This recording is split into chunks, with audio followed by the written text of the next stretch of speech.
मोहब्बत की दुकान बंद होगी क्या? देखिए, इसमें हमने ये कहा कि वहाँ के चीफ मिनिस्टर का आज ही हमने जो अखबार में पढ़ा है कि इसने ये कहा है कि हमने इसको कंट्रोल किया है और यहाँ ऐसी कोई बात नहीं होगी। इसलिए अभी इस एक वाक्य पर हम ये नहीं कह सकते हैं कि पूरी कांग्रेस पार्टी इसमें मुलविस है। उनके मंत्री कह रहे हैं बड़ा खतरा आने वाले समय में। एक मंत्री कह रहा है, लेकिन हम इसके सामने मुख्यमंत्री भी कुछ कह रहा है। इसलिए हम ये नहीं कहते हैं कि ये पूरा प्लान जो है किसी पार्टी का है, पूरी कांग्रेस पार्टी का है, हम नहीं कह सकते हैं। लेकिन वो मंत्री ने एक बात खड़ी की है तो इसके खिलाफ हम लोग भी वहाँ पर एक बात रखी हुई है, वो लोग भी वो कर रहे हैं। और वहाँ के मुख्यमंत्री का ये कहना है कि मामले को हम कंट्रोल कर लें। पर सरकार कोई सी भी हो, लेकिन निशाना मुसलमान। क्या आपको नहीं लगता कि अगर कोई मंत्री सरकार की पॉलिसी से अलग कोई बात कह रहा है तो उस मंत्री के खिलाफ कार्रवाई होनी चाहिए?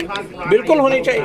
अगर पार्टी का भी वो नहीं है और फिर हमारा दस्तूर, हमारा कॉन्स्टिट्यूशन भी अगर ये कह रहा है कि हर किसी को अपने हुकूक हासिल है तो इसमें तो कार्रवाई होनी चाहिए। हम भी कहते हैं कि होनी चाहिए। हटा दिया जाए मंत्री को, तो उनको तय करना है। इसके लिए आप कोर्ट का ये चाहेंगे कि ऐसे मंत्री होने ही नहीं चाहिए कि जो यानी इस तरह से यानी विवाद खड़े करते हो, नफरत की राजनीति करते हो। तो इसके लिए तो उनको लेकिन कहा जा रहा है कि कहीं की भी हो, घर भी मुसलमानों के टूटे, निशाने पर भी मस्जिदें रहेंगी, मुसलमान करे तो करे क्या और तंजीमें क्या? बस मुसलमान जो करना है वो करते ही हैं। इसके खिलाफ आवाज़ उठा रहे हैं, इसके खिलाफ लीगल कार्रवाइयाँ जो होनी, जैसे अभी एक लीगल कार्रवाई हुई और कोर्ट ने जैसे कि ये इसके खिलाफ जिसको कहते हैं कि बुलडोजर के खिलाफ हो दिया है।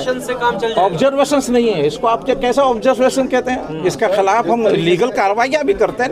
इट इज नॉट नहीं, अगर जो कोर्ट ने कहा कि ये गलत है, लेकिन जिसका टूट गया उसके लिए मुआवजे की तो कोई बात ही नहीं। इसके लिए मुआवजे की भी बात हो रही है। इसके वो मुआवजे के लिए तो गए हुए हैं, वो अब तो जो टूट गया है इसके बाद जाने का मतलब क्या? मुआवजे के लिए गए और मुआवजे के लिए होगा। खिलाफ प्रदर्शन चल रहा, कह रहे कि अवैध निर्माण, हमने कह दिया, कह रहे अवैध निर्माण है। वो सब भी देखा जाएगा, वैध है का अवैध है। कहने से आप उनके खिलाफ जो मंत्री गलत कर रहे हैं, जो गलत बयानी दे रहे हैं, क्या कोर्ट जा रहे हैं आप उनके खिलाफ? कोर्ट में संज्ञान ले रहे हैं?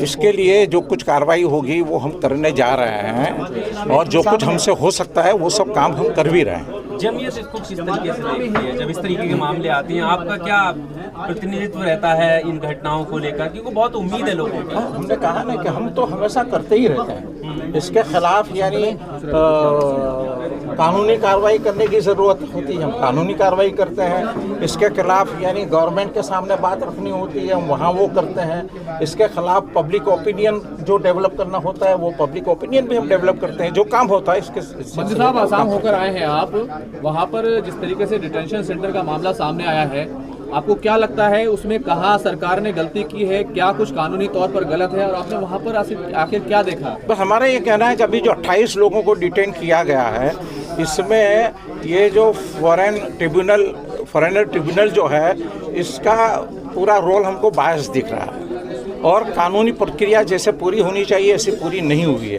और तीसरी बात यह है कि ये ऐसे लोग हैं कि जो इससे बिल्कुल नावाकिफ़ लोग, बहुत गरीब भी हैं, इसके साथ साथ इलिटरेसी भी उनमें है, पढ़े लिखे भी नहीं है, अपनी बात पेश कर सके ऐसी भी उनकी कंडीशन नहीं है और वो यानी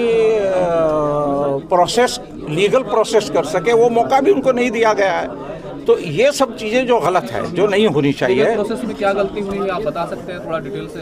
किसके प्रोसेस में? लीगल प्रोसेस में क्या गलती हुई है? हम ये तो कह रहे हैं कि उनके खिलाफ जो कुछ भी पूरे एविडेंस के साथ जो आना चाहिए वो नहीं आया है और ऐसे ही यानी फिर उनको उठा के अंदर डाल दिया। उनको ये नहीं बताया गया कि आपके खिलाफ यानी क्या एविडेंस है, जो यानी ये वो सबूत है जिसकी बुनियाद पर आपको विदेशी करार दिया जा सकता है, वो तो कम से कम होना चाहिए। हमारे इस चैनल को सब्सक्राइब करें, साथ ही बेल आइकन पर प्रेस करना ना भूलें ताकि हर अपडेट्स आप तक पहुंचती रहे।